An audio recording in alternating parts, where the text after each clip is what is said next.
Are there any drummers in the house? I play percussion. Because he couldn't play anything else. Shut up. Come here, dude. Hey, man. Did you touch my drum set?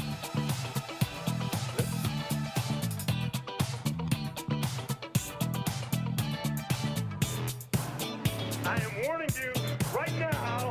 You touch my drum, I will stab you in the neck with a knife.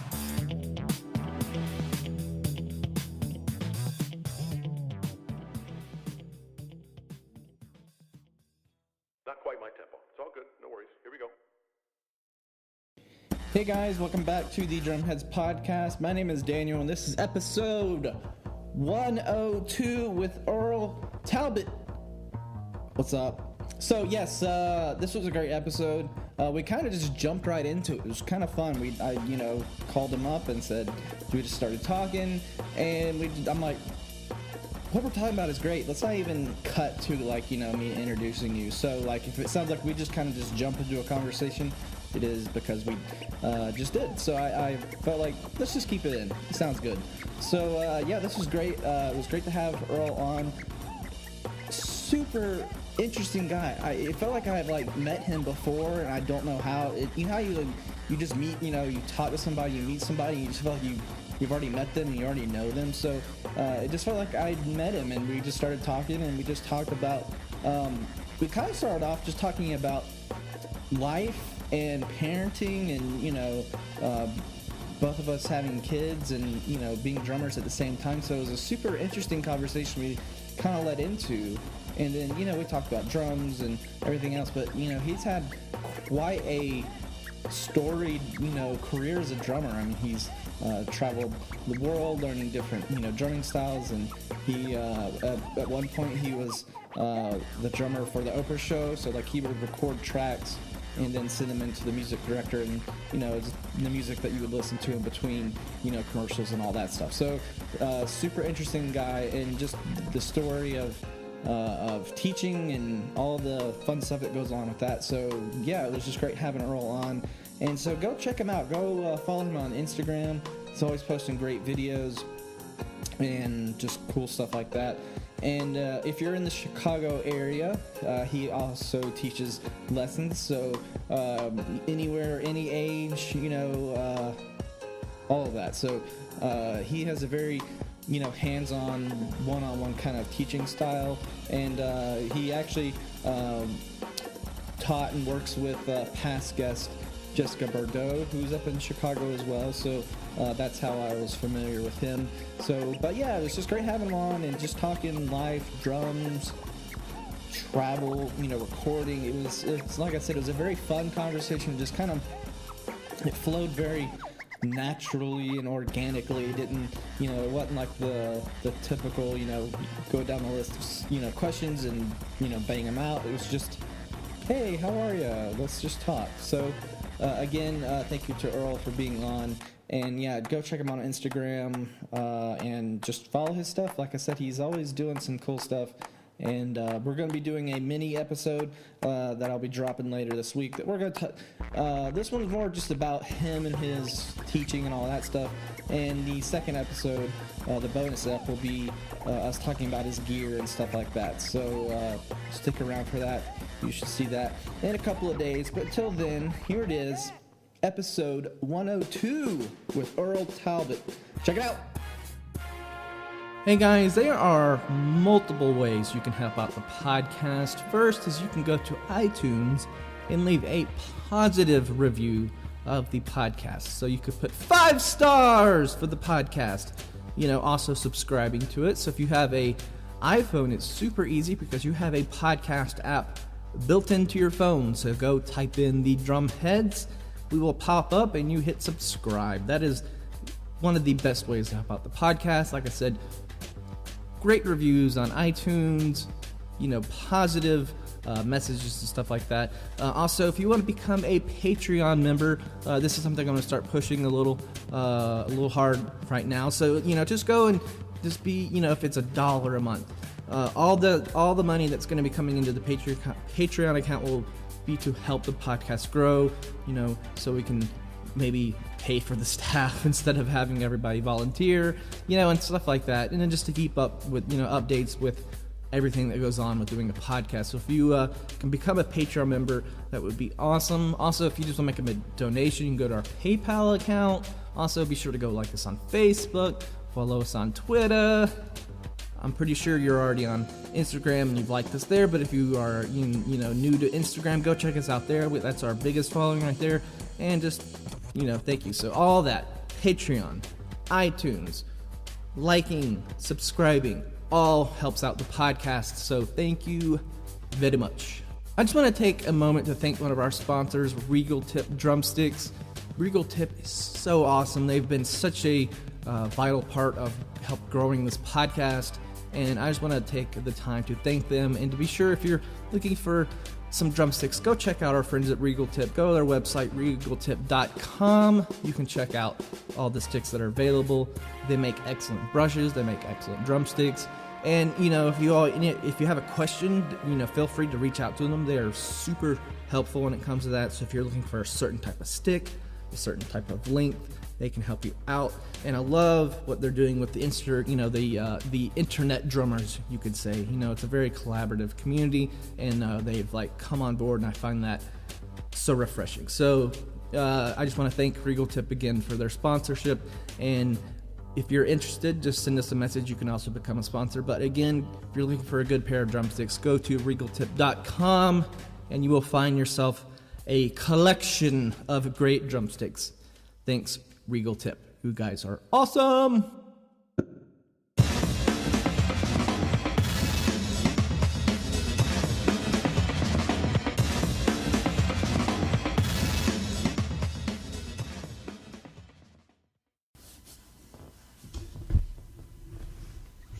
Can you hear me? Yep. How are you? How are you? I'm doing okay.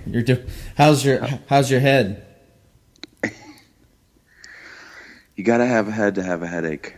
That's true. That's that what is Granddad true. used to say. Yeah. I can't help but just be a bit perturbed with myself. Yeah. It's not the first time that this has happened. Yeah. I can't tell you how many times I've hit my head at work. Oh. Yeah. What are you doing at work? Well, I'm a warehouse manager, so I'll be underneath a big, I don't know, the shelves, and they're metal shelves, and I'll reach under to get something and hit my head. I'm like, oh, son of a bitch. Oh, shit. Yeah. So. Gotcha. So you're managing product out of a warehouse? Yeah. It's wow. all. I'm managing product, but I'm also managing the people who take the product. So. Gotcha. That's the day job. I hear you, brother. Yeah, well, there's always, a chance for, unfortunately, an accident, and I try to minimize those mistakes. I was thinking it's kind of like the repetition of things, how sometimes it takes maybe more than once, unfortunately. Yeah, and I'm good, man. I banged it on this hatchback, just running back and forth from driver's seat to the back, trying to clear out stuff out of the ride, and just think. Yeah. Is it how's the weather up there right now? It's freaking freezing already. Yeah. I think it's it dipped to 19 degrees last night, which was the coldest it's been, and we had a little bit of snow today, which was kind of fun, and little teeny flurry. Yeah. And it's time. Yeah, it's cold. Yeah. My boss is from Chicago, and yeah, he's trying to make my way to Florida. I'm like, all right, keep going. Yeah, keep working it down that way. Yeah. I mean, I love it. I mean, I do love the seasons. I over the years, I've questioned why I want to fight out another winter. I don't like of course, the really frigid times as much, but there is something to be said for the seasons and the change of things. It brings about some change. Yeah, definitely will force that. Yeah, well, and summers are nice there, Oh, gorgeous, yeah. Yeah. Especially when you get that wind off the lake, it's nice. How about where you're at there? Oh, it's brutal. It's, everyone's like, oh, you're in the mountains. It's, it must be nice and cool. Summers are muggy and hot, and the winters are, they're just blah. It's not cold, but it's not hot. It's just somewhere in the middle. Right. You don't get the extremes, but it must feel uncomfortable sometimes. Yeah. So, and it's humid. This is life. I can't deal with the humidity. It's too much. Yeah. Well, I appreciate you taking some time out to do this. Man, are you kidding? I've been a fan of yours and your show and your awesome pages for so long here now. I appreciate it. Yeah. And really, I've been waiting to talk to you, and I'm honored, man. Oh, no, thank you. I appreciate it. Yeah, especially after, talking to Jessica last year. Yeah. Yeah. Was it a year and a half, or a year ago, maybe? Yeah. Probably about a year and a couple of months. I think it was the summer when I interviewed her, Yeah, that was super cool. Yeah. I was so excited hearing that. Yeah. And she's like, "Oh, you need to talk to Earl." I'm like, all right. I'll, I put it on my list, and and here we are. It's just right. Yeah. It's just right. All in due time, man. Yeah. You've been just knocking it out. I've seen what are you at now? It was kind of like a big mark for you, right? 100. Yeah, 100, and you'll be 102. Oh, very cool. Yeah. Yeah, you just passed the 100 mark on this. Yeah. Well, I count it to 100, but like the first, I don't know if you've ever listened to some of the older podcasts. I advise you not to. Prior to, yeah. I started doing the guests when I started, like Lowboy Beaters was the first one I started like having like Skype calls and stuff like that. And I'm like, I should start doing it this way instead of trying to figure out people that live in my town and waiting for bands to come in town. So I'm like, let's go this other direction instead of me just. Gotcha. Okay, so you were recording kind of live, like in person when people were coming through? Yeah, people would come through and I'd catch them, or, I'd just try to catch up with old buddies. But then I'm like, there's a different part of this that I'm not seeing. And then when I did the Lowboys one, I'm like, oh, I get it. This is what it is, Yeah.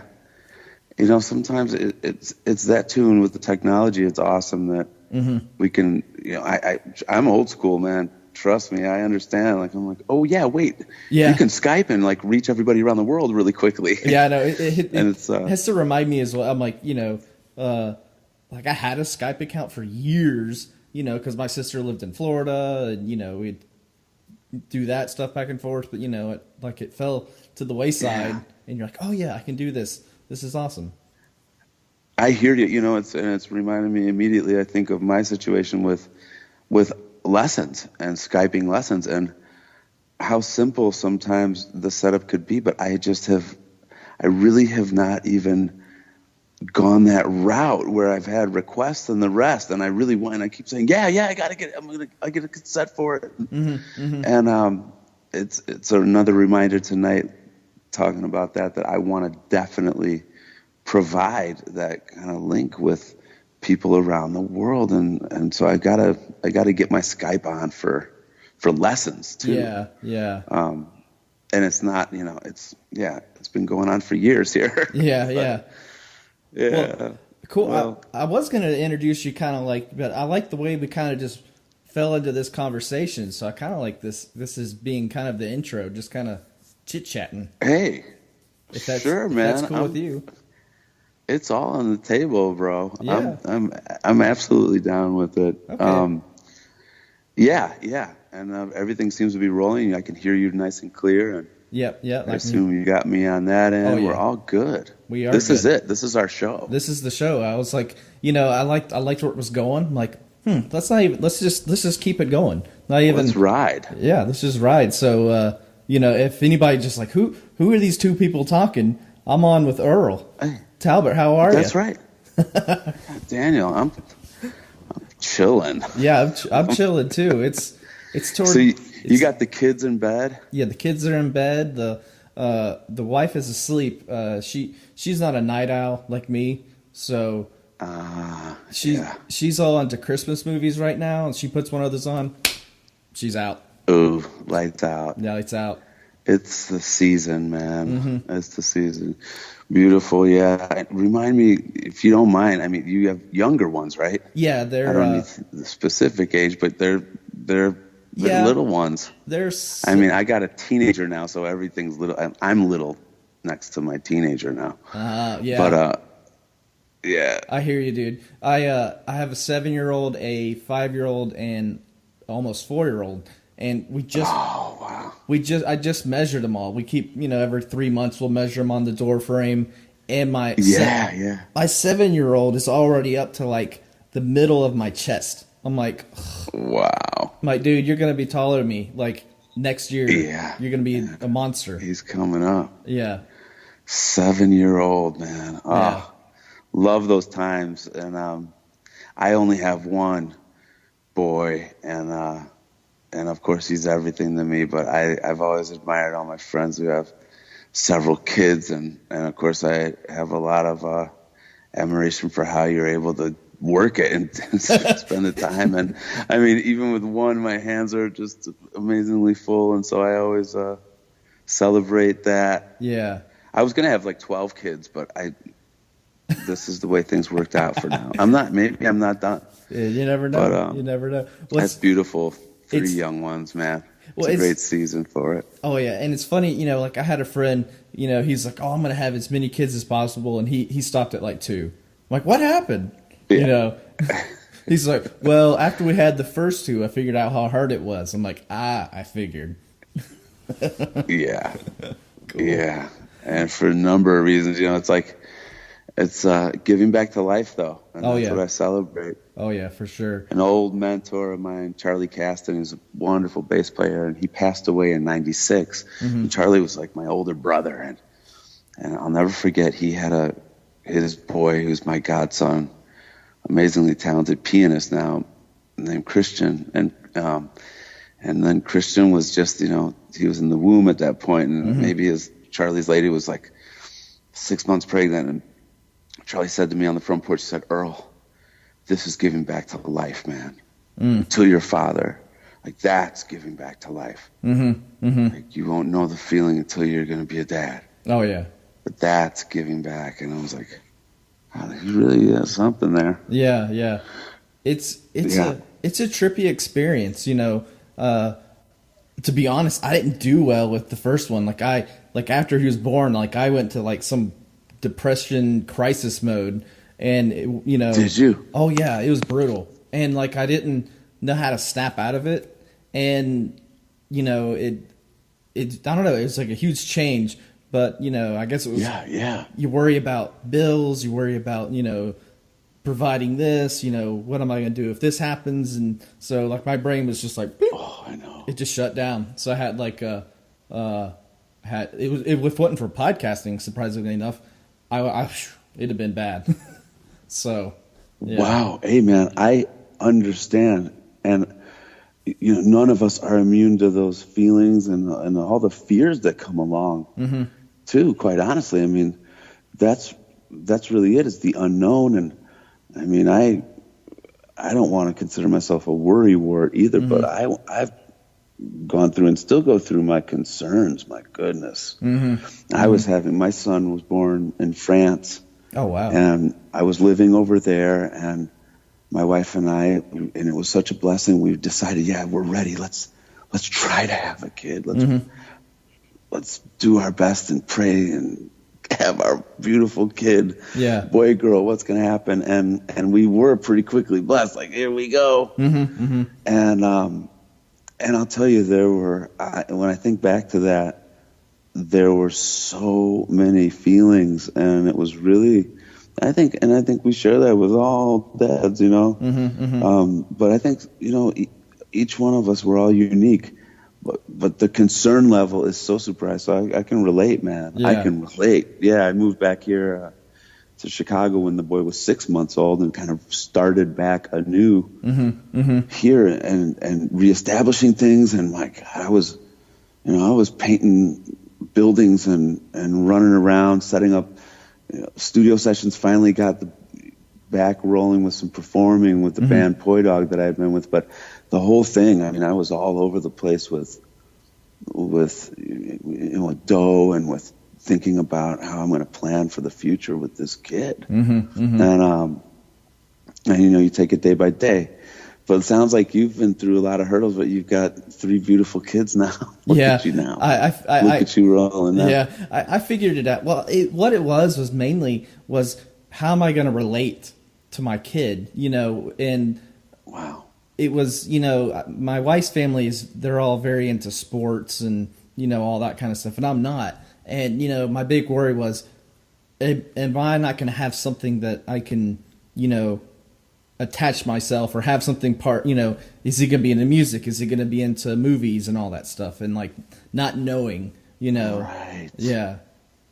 Yeah. And somewhere knowing for sure that your kid's going to be different from you, maybe sharing so much. Of course, we all share so much alike, but it's like, yeah, and that unknown about how is my kid going to be.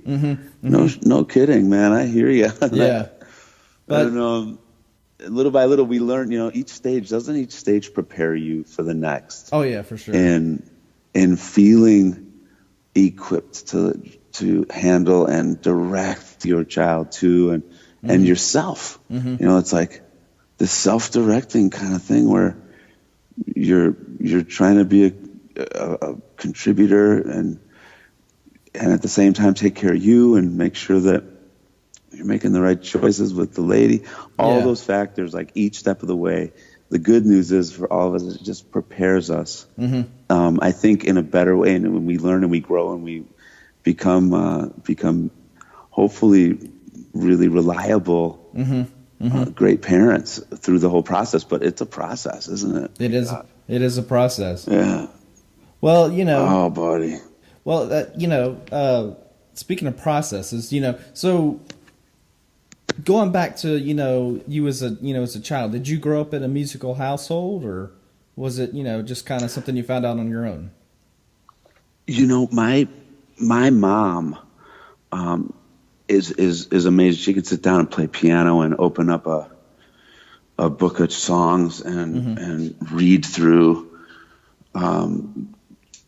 all sorts of literature. She's an incredible musician and kind of never gives herself enough credit, really. But she came from on her side of the family. We had a lot of musicians through the generations and music teachers and educators. And her father played a lot of piano by ear and played daily, from what I was always told. And he would come home from work and play for sometimes an hour, 2 hours. Oh, wow. And play by ear. And my mom then would be able to perform. And my dad always said that he played the radio. Yeah, that's my dad. He's like, I play music, I play the radio. Yeah, that's exactly what my dad says. He's got awesome taste, like he's got an awesome ear. My dad knows, but he never really wants to involve himself into the groove or into the music, and that's fine. He's got a lot of other things going on, but he comes from more of his dad was a kind of would love to dance and would love to hang on the dance floor with this. If I could only dance like my sister Kate, my granddad used to say, and he just hubba all over. So they were kind of, I think they got some rhythm, but it's more on my mom's side. Yeah. So I grew up in a house where they had me playing. My mom had me, and I say had me. It was pretty much a forced situation to take piano lessons as a 4 or 5 year old. But I thank them so much, man. It was like when I started composing, really working with music in my 20s. I think a lot of us come around in our 20s and go, "Oh my God, thank you, Mom and Dad. Thanks for all you forced me to do." And, when I was little, because that's when you realize, like, wow, I'm happy I had that experience. But I came up in a music loving house. Yeah. So what was kind of the music they were playing? Just whatever, or? Yeah, like my mom would pull out, of course, during the holidays. It was, and speaking of like this Christmas time coming up, and she'd pull out all sorts of songbooks And then there were old tunes by the light of the silvery moon. I know these old school. I couldn't even like title these. Light of the Silvery Moon, maybe, and like old jazz. But my dad would turn me on to a lot of wonderful jazz, and he had a great vinyl collection, which included like all the Beatles stuff and Johnny Cash and I think I may have mentioned like in one of the last interviews I had, and it was with our homies over with Drum Gab.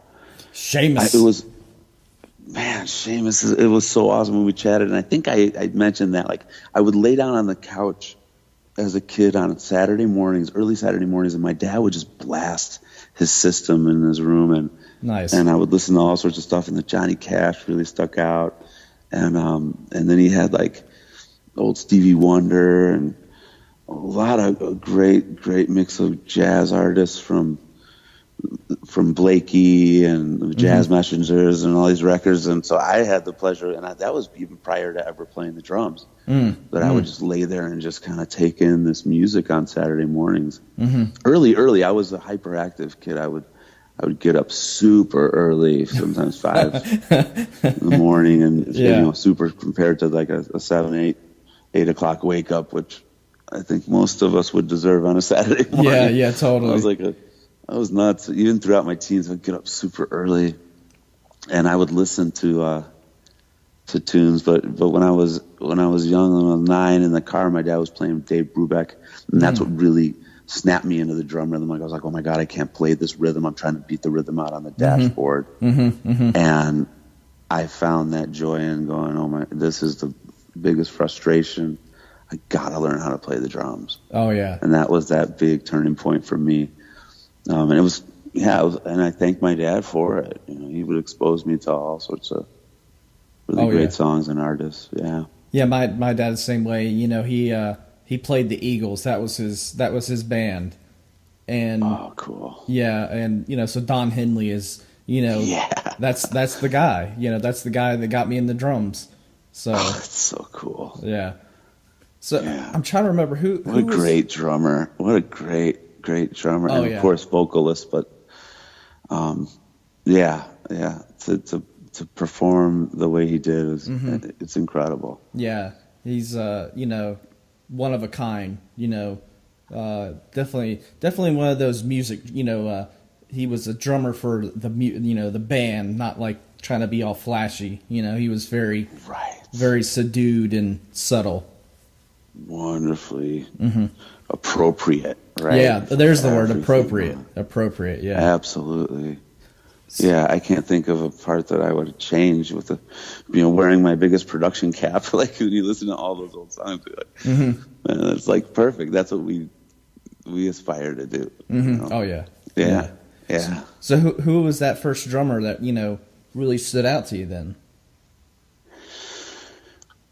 You know, when I had, it was Joe Morello on that Brubeck, of course. But there were some, when I think back, my first records that I bought, I had like AC/DC Back in Black when it just came out. I think and it must have been what I got. I don't know, 80, was it 81 or 82?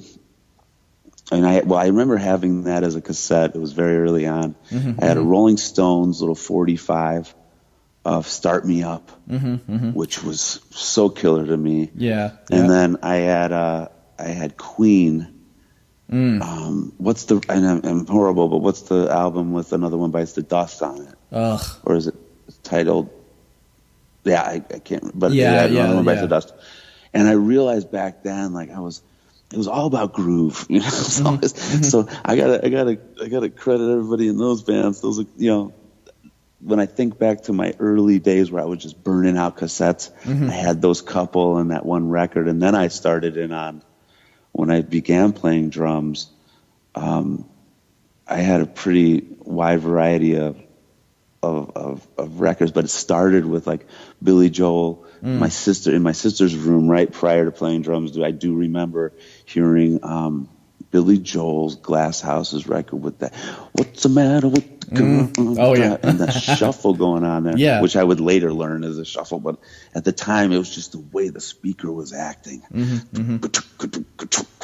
And I love that. And then she had Rush, all the Rush records and the Who, and it was at that time she really turned me on to some killer music. Nice. And she's a couple years older, and had the Cool Friends and stuff, and they all had their records and would have a little record listening time, and there I am trying to hang out.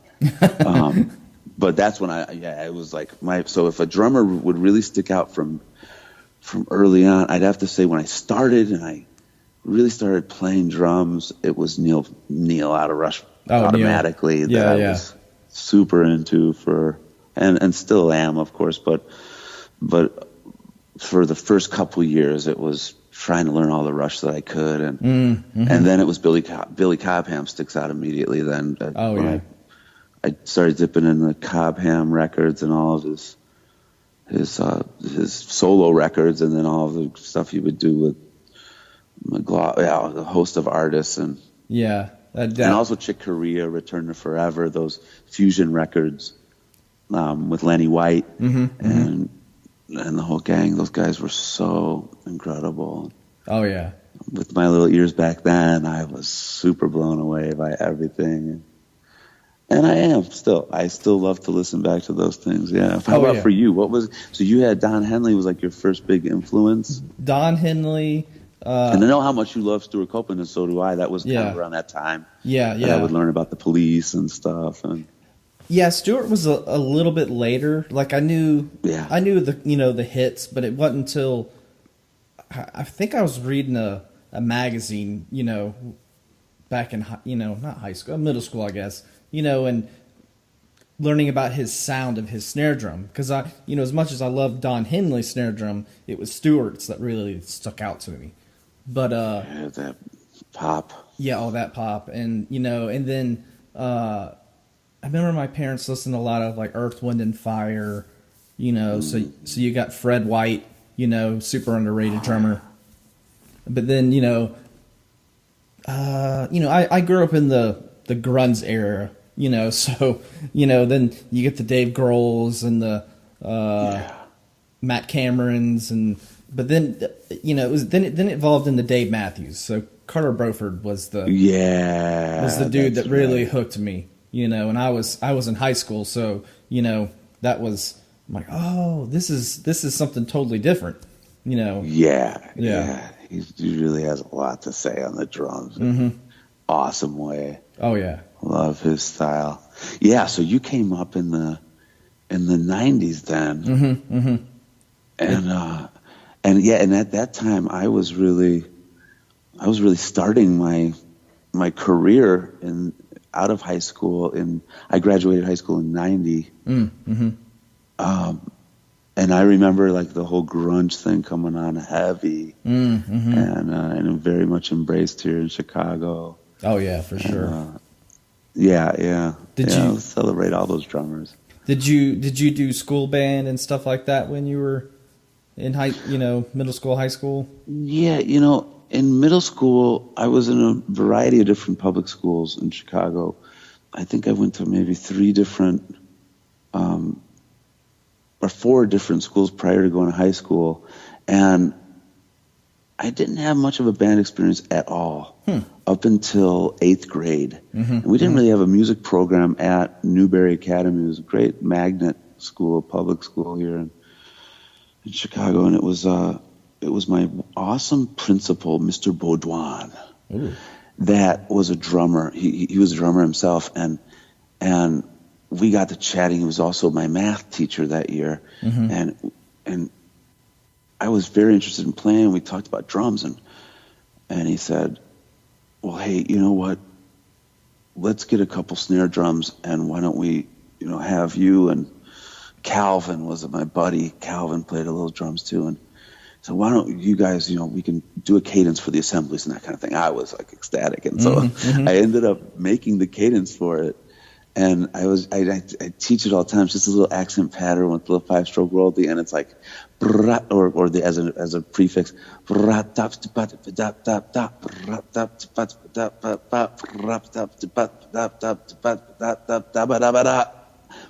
then repeat. And so we would I'll never forget that. And so that was kind of like my start with any school stuff. In freshman year, I had a great experience at Lincoln Park High School. Oh, okay.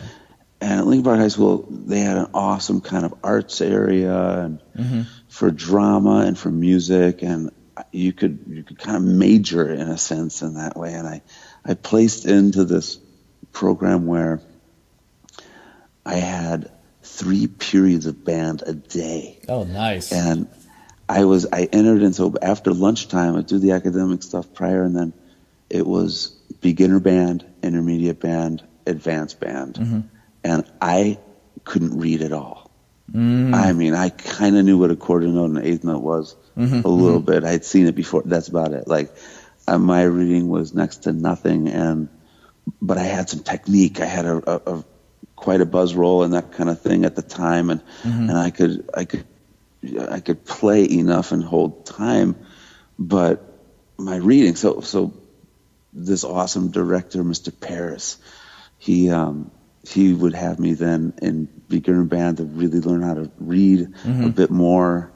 And I never really made it too far there my freshman year with the whole endeavor, but I was able to get my head around a few things. And then both bands, I would shoulder the guys and or play snare. And I really got away with a lot by ear then too, which was cheating hard. I hear you. But I had that first year of high school in music, and then I had some issues there. I had to leave that high school. And it was all for the better. I went over to Latin school. I was able to place into this private school, the Latin School of Chicago, college prep. Their music program was pretty weak, but the academics were so strong, and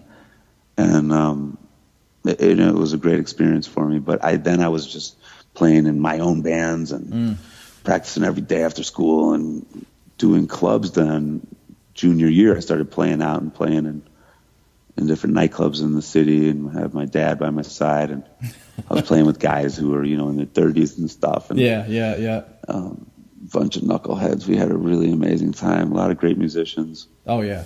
But that was kind of my thing. So then I went to college after a couple of years out of high school, performing and did some recording and did some shows and some touring. I ended up turning around and going right into school because I really wanted it. I wanted to learn jazz. I wanted to really learn some theory and know more about this whole endeavor. So I went into Lawrence University in Wisconsin with my awesome friend and great mentor, Dane Richardson, who's the head of the department there. And he kicked my ass really hard for a couple of years, and it was really great. I needed it. Yeah. And so it's always good to have that push. Yeah. How about you? Were you a high school? Yeah, I was. School band. I did high school band. I couldn't read music like yourself, so I did it all by ear. And I didn't know I was dyslexic when I was in high school and stuff. So I see the music on the page, and it would turn into just a bunch of randomness. So yeah, wow. I would do the garage bands as well, and I did church band and stuff like that. But my main thing was doing the garage band. That was always my favorite thing, playing shows and these just punk rock dingy places. You're like, ugh, this place is gross. Don't touch anything kind of places. Yeah. Well, that's cool, but you got your feet wet, huh? Yeah, but I didn't. When it came to pursuing music, I was like, I wanted a family. I wanted to, play music but not have to go tour.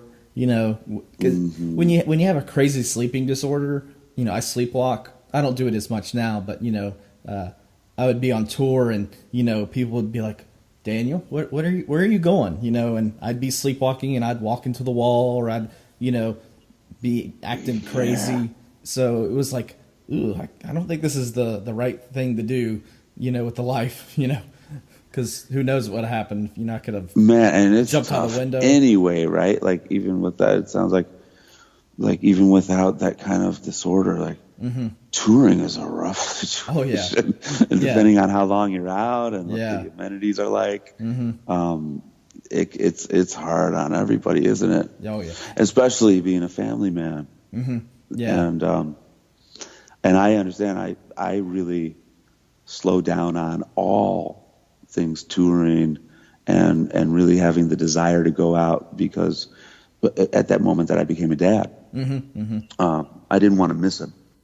And hats off to a lot of the killer drummers and awesome people and dads and moms that can go out and throw down and go away and go off and do great things, and then of course come back and help provide and everything. But I had done so much too, not to sound arrogant about it, but I felt like at the time I was like, oh man, I've had an amazing time touring. Now I want to be a dad. Like I don't want to. I don't want to miss a meal with this boy. I want to see what's going on all the time. Yeah, totally. And somewhat selfish of me sometimes too, like to the point where it's like, Earl, it's okay. Yeah, well, and it's take a little break too. But it's finding that sweet spot, and wanting to keep in the drumming role, but finding a way to stay. It's weird. It's a weird thing, and trying to find that place you can call yourself, you feel comfortable, that's like your home, outside of being a father, if it's teaching. For me, it was definitely recording, recording and producing music then became, okay, this is a way I can do this stuff right here on Pro Tools and, cruise out when I need to or collab or go to the studio. But otherwise it was just a quick little boom, boom, boom.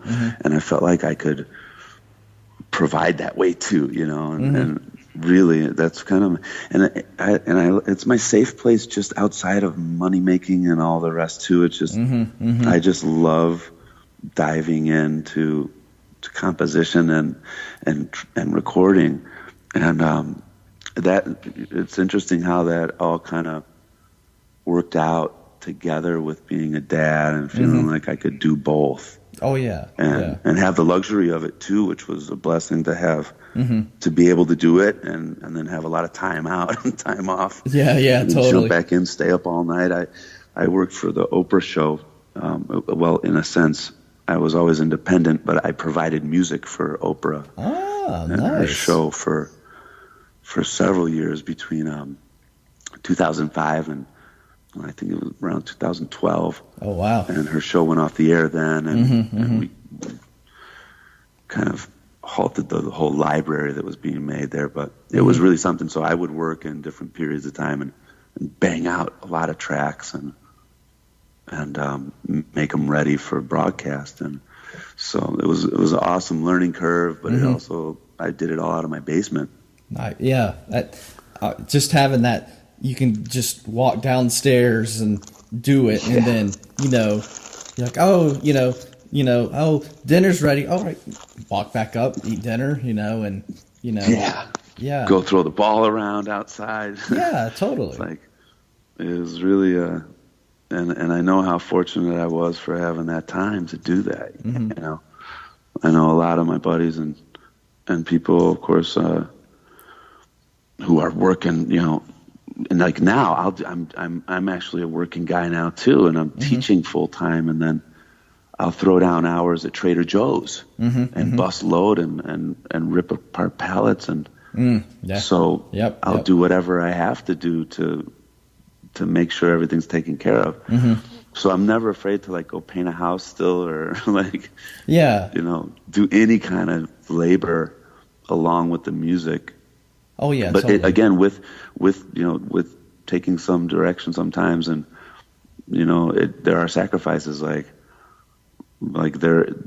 sometimes there is a reason for maybe my availability I haven't made myself available for more live stuff or been shouting that or even on that vibration to say, hey, I'm ready. I'd love to go do a 6-month tour. Let's go, guys. I'm ready. Book me. Yeah. Whereas when you're away from the scene, and I'm away from a lot of, forcibly then some of the people that I was in touch with and different managers and different people, and it's like, well, Earl, we thought you were in France still, or like, shit, I didn't know you were playing with Poi Dog. We thought you were with Poi. Yeah, I love Poi, but that's not an exclusive thing. Come on, man, I'm ready to. What do you have to do? Let's do it. Yeah, and it's with all due respect to everybody you work with, it's like, hey, wait, I am still here. Yeah, totally. So there is some of that goes along with taking a different turn. Well, and since we mentioned Carter Beauford, when you really look into like his history, he didn't really start touring till he was like in his late 30s. Right? Wasn't he a school teacher? I think he was. And I say school teacher, like as far as just having a full-time job. I think he was school. In the classroom. Yeah, I don't know he was if it was teaching middle school stuff or high school. It might have been like teaching math or something like that. I can't remember what it was, but we all think when you're a drummer, if you're gonna make it big, you're gonna make it big when you're 18, 21, whatever. But a lot of those guys don't break it big till they're sometimes in their 40s. No kidding. And and that's just a different path that you can go on. Absolutely. And no one path is, who's to say, is better than the other. But it's really like a certain amount of focus, and some of it's just the uniqueness of each individual, the timing, and what's presented and what you really, really strive for. Yeah. I think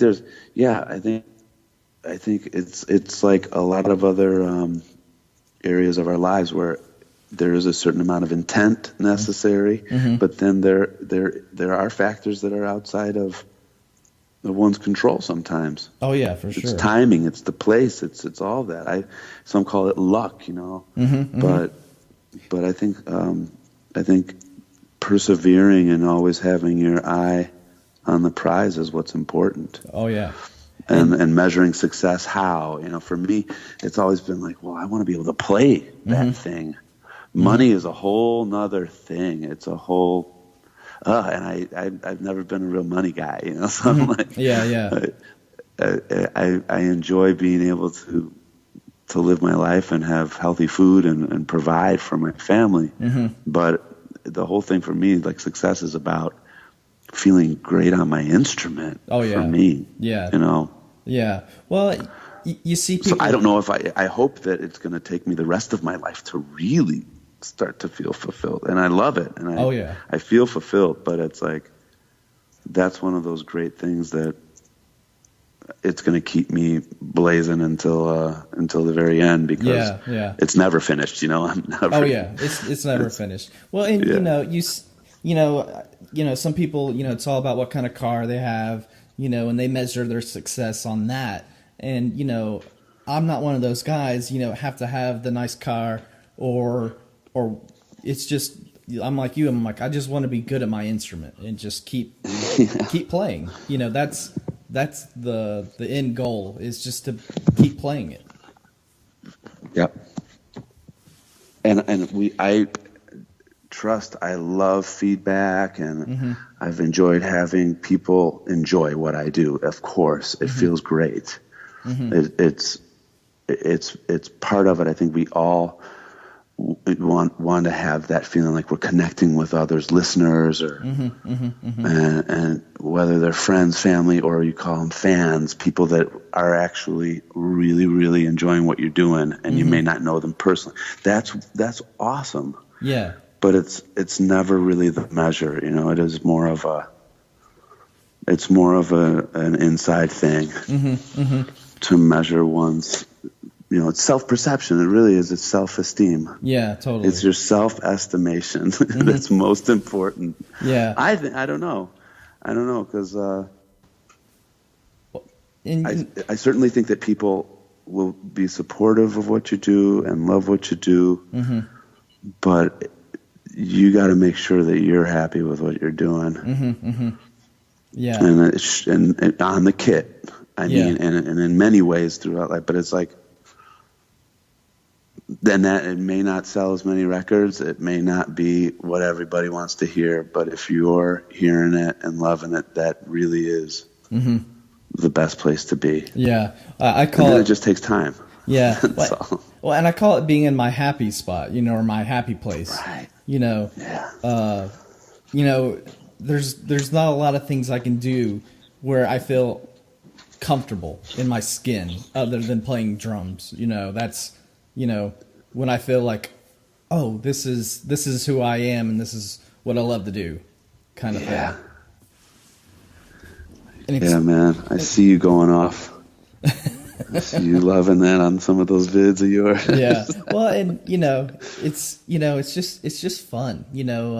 I love seeing the comments. I love, getting the messages, and those are great. But like you said, it's just that personal fulfillment is the, you can't beat that. Man, that's the joy of it all. So talk about your, record. So, do you, are you still doing recordings for people every once and then, or is it? I am. And it's once and then, and once in, every few months or a couple of years, maybe in the last several years.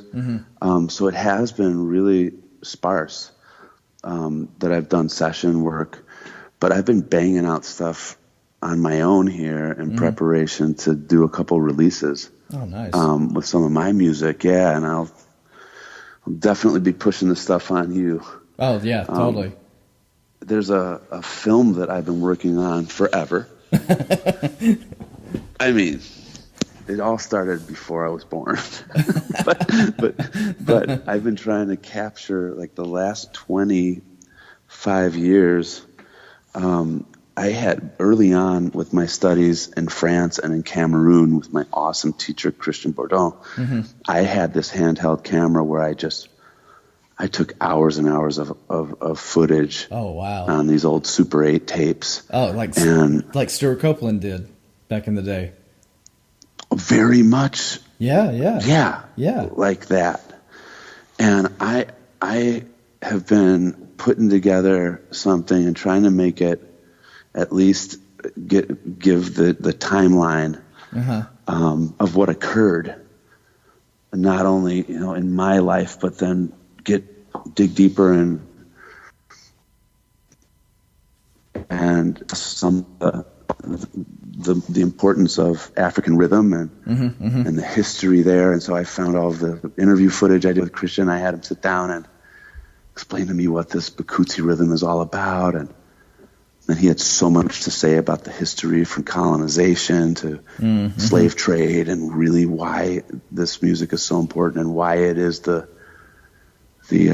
predecessor of Afro-Cuban music, and how these Central African, West African rhythms are a representation of Africa as a whole, because in Cameroon it's like there's 350 ethnic groups. It's such a densely populated area of African people from all different backgrounds from all over Africa that over the years have migrated up that way. Yeah, because it's kind of a dead center on the west coast of Africa, right? Right. Yeah. Right. So it's got a coast there, and it's really in the heart of Africa. Yeah. So I've got this footage that is so cool, and it took a bunch of work, but I transferred a bunch of it on my own to went digi with it, and now I've got it in Final Cut, and so I've been blasting away on that when I do have the time, and I can't wait to share the film. And I'm not going to put a release date on it yet, but it's getting close. It's getting close. Nice. It needs to happen, man. Yeah. I can't fall in love with it anymore.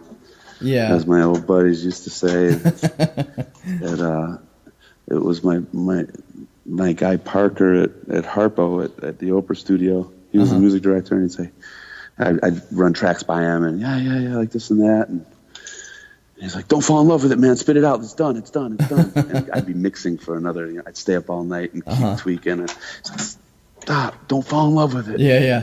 Put it out. It's done. Yeah. So I got to use that same kind of hat on this movie. Yeah, it's hard to do that though.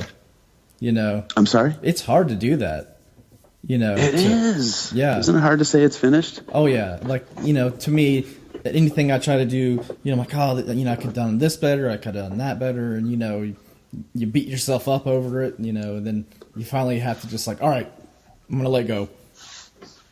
Yeah, or it's gonna just sit on the shelf. yeah, totally. Sometimes there's two ways it can go. Yeah. So, you know, talking about, you know, teaching drums, you know, so you do that full-time ish or full time? Okay, full time. I'd say I have 22 students now, and I call it full time because between the hours, some of it running around, I do house visits, and then I also have a couple different spots that I teach out of, and there's a new spot that I'm teaching out of, which is so cool here in the Naperville area, called Sound Summit. It's a studio with a teaching kind of facility as well as a recording studio and a nice rehearsal room as well. And then I teach at a spot called Alman's Music, which is a beautiful family-run music shop, and they have a cool soundproof room in there. Oh, nice. So I rent space there and over at Sound Summit, and then otherwise I'm running around. And it's I just love every minute of it. You know, as busy as it is, I have so many really cool students and awesome youngsters and a few older people, because I'm old now, so I can say that. And it's really, really cool. I got a few, you know, from pros to up and comers and high schoolers who are working away to get into college.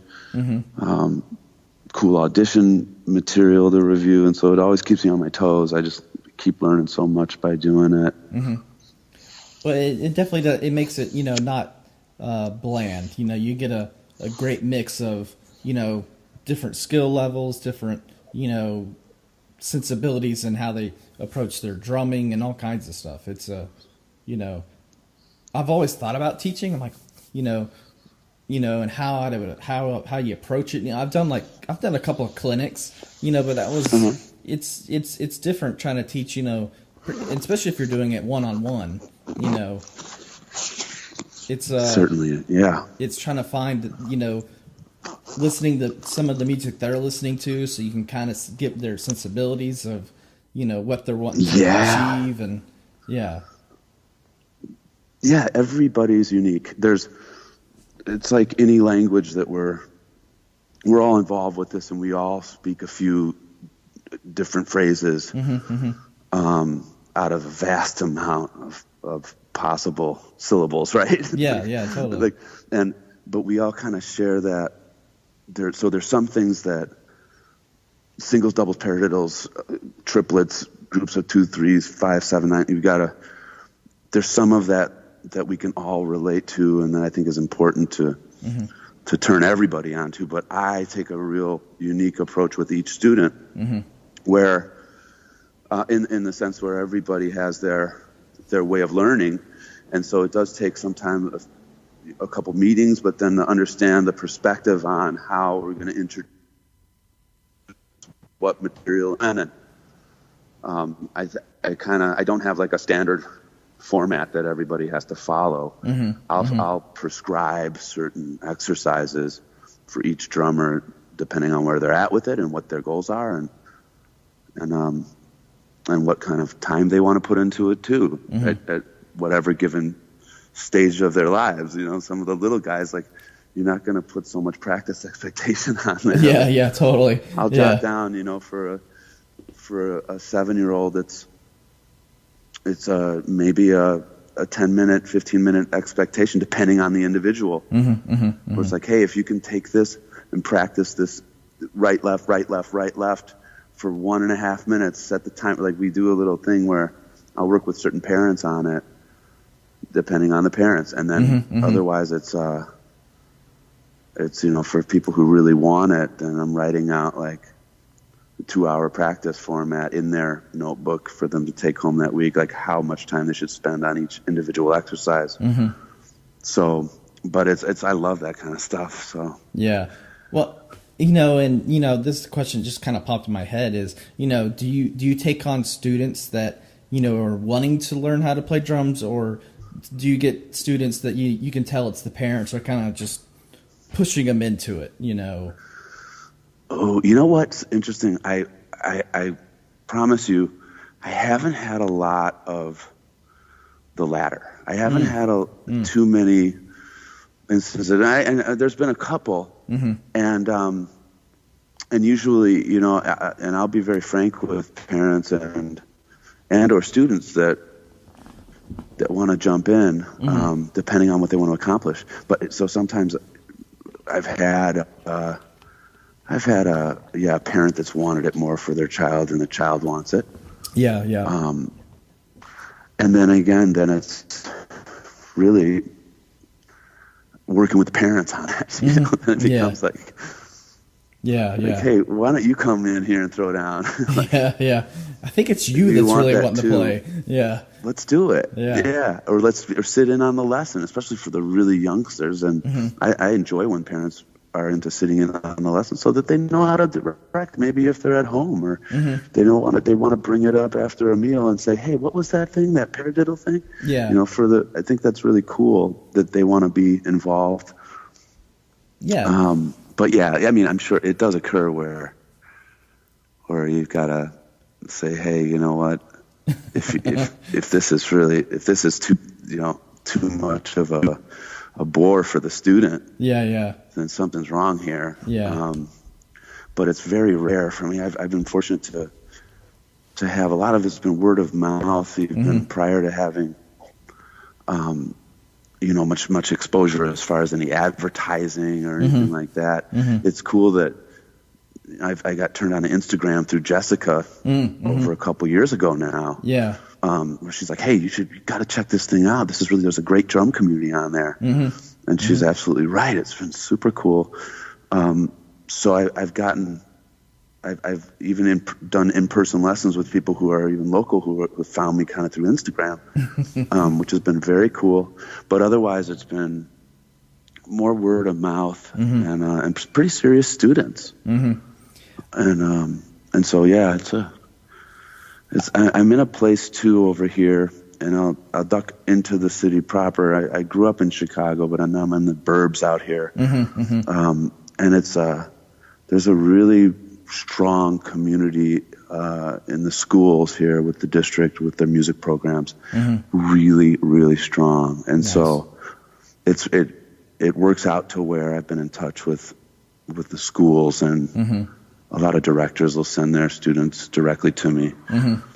You got to go see Earl. You want to play jazz? You want to be in the band? Go see Earl. And so I'm pretty fortunate for that. Yeah. Well, and sometimes it'll be one-offs. Or, hey, you want to let's do a 4-lesson thing, and let's get a great workout each week. I'll load you up with lessons and come back when you desire. Yeah. And or it's more of the regular thing. So I'm open to, I'll do a one-off half hour. Yeah. And turn someone on to some exercises. No obligation to continue. We can do it, and that's always on the student, So I've tried to make it custom for everybody. You know?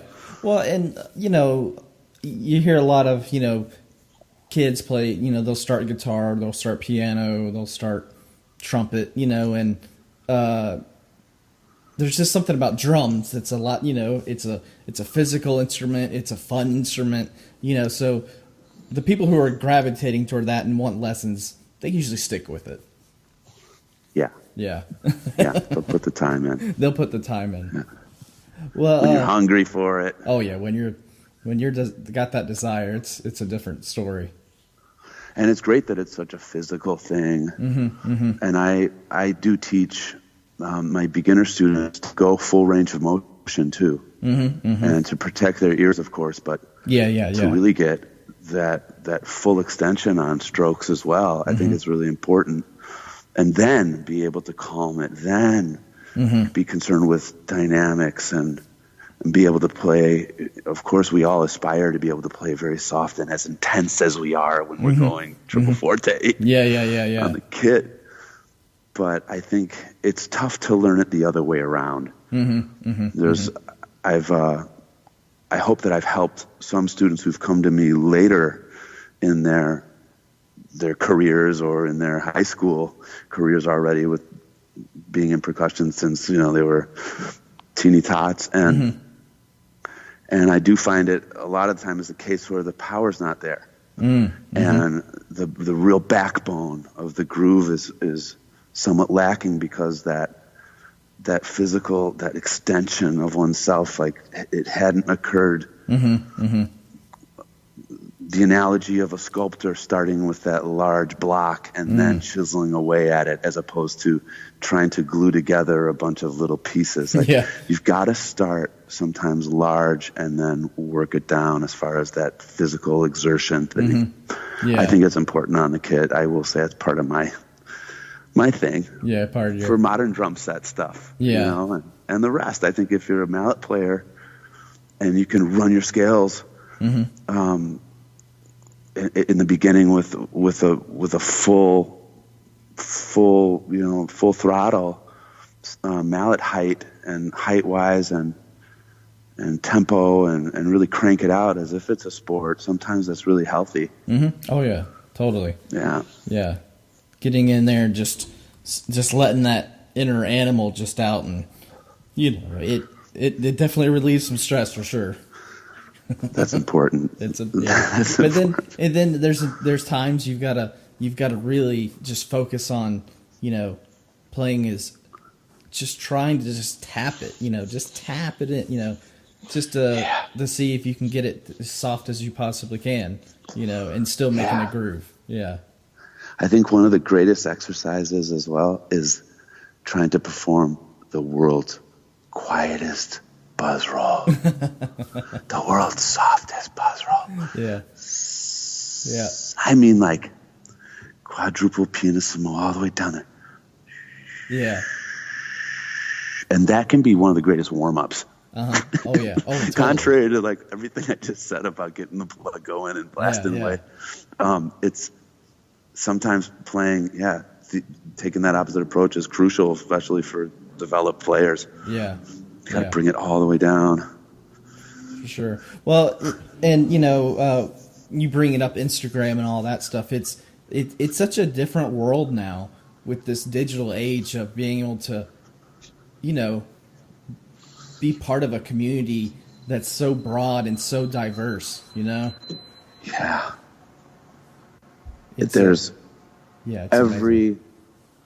every type of person out there, and I say great. We have the possibility of being in touch, and that's a lot more than we had years back. We had pen pals. Sometimes there was some cool randomness and meeting people and travel and what have you, but it wasn't the kind of immediacy that we have today. And I think there's a lot to celebrate about it. It does mean there's a lot of, it takes time. It takes time to correspond, and I'm even guilty a lot of the time of not being quick on it or responding very much. Sometimes it's just on the next thing and and running. But it's so cool. It is. It's so cool to be in touch with people and meet new people that way. And having an audience and them like being able to talk to each other, and there's not a barrier between us. There's it's open. Yeah. It's just and I hope for the most part we're all able to be ourselves and be open in that sense too, while corresponding on whether it's online or the way we are right now on the phone. And it's there is a certain human touch to it all, although it is a distance. I think that there's a great area for understanding and more camaraderie amongst everybody in that sense too. Oh yeah, for sure. Yeah. Less divisiveness, less divide, more community here. Yeah. Is really cool. And you provide that, man. You have done amazing work doing that. Oh, I appreciate it. It's been a fun. It's always a fun ride. Each day it's something. Finding out something new, or like today someone reached out to me and they're coming up with some new earplugs that they're trying to get out there, and it's like they're like, can we send you some? I'm like, yeah, I love it. Yeah. It's awesome. I love so feeling, many different great products that you're able to review really and help promote. Yeah. You do a great job at it, and I've always admired how you do that and take the time to do it and do everything else you're doing in your life. Yeah. So I appreciate it. This discussion like we've had tonight, I'd love to get into all sorts of aspects about drumming and some of the spirit behind it and some of the math behind it as far as I see it. And I'm sure we can do that, but I so much enjoy just talking about life with you. Okay. Oh, yeah. And I've had the similar kind of experience in the other podcasts I've done recently. With drummers I like, Drum Gab. It's a pleasure for me to just talk about the real stuff. I think that means so much to us, which is our families and which is, our approach to things. And So I mean, of course, I'm an open book, man, as far as any other area of playing or but most importantly, I celebrate that with you, that we were able to talk about life for an hour. I think people like the life part sometimes more than just the the standard 3 questions you get, and and just letting the conversation go where it wants to instead of like being forced. Yeah. And I know Seamus is he's really great at that, just letting it kind of flow where it wants to, and we're gonna take a little side trip on this little topic, and then we'll come back. Don't worry, we're coming back. Yeah, we'll reel it back. Yeah. But yeah. Oh man. Well, I look forward to the time too to actually play at some point together. Oh yeah. Because that's a big part of this, and I know that it's all going to happen in due time. Oh yes. Yeah. I'm going to make it out in January to NAMM. That was really cool last year to meet up with a bunch of our mutual friends out there and hang out. And so I'm going to make it out there and be with Evan Ryan and his awesome drum school, the meeting place from last year's drum jam. I'm not sure if Jessica's going to go. I hope so. I got to chat with her about it. But that kind of thing, like I want to do like an East Coaster at some point too. And I do have the intent of putting out this film and doing some touring behind it, frankly. So again, I'll run stuff by you, but I can imagine being in a town at least very close to you over the next year or two. Oh yeah. Won't that be something to? Oh yeah, totally. I'm hoping to meet. I'm hoping to get out to NAMM as well. Great.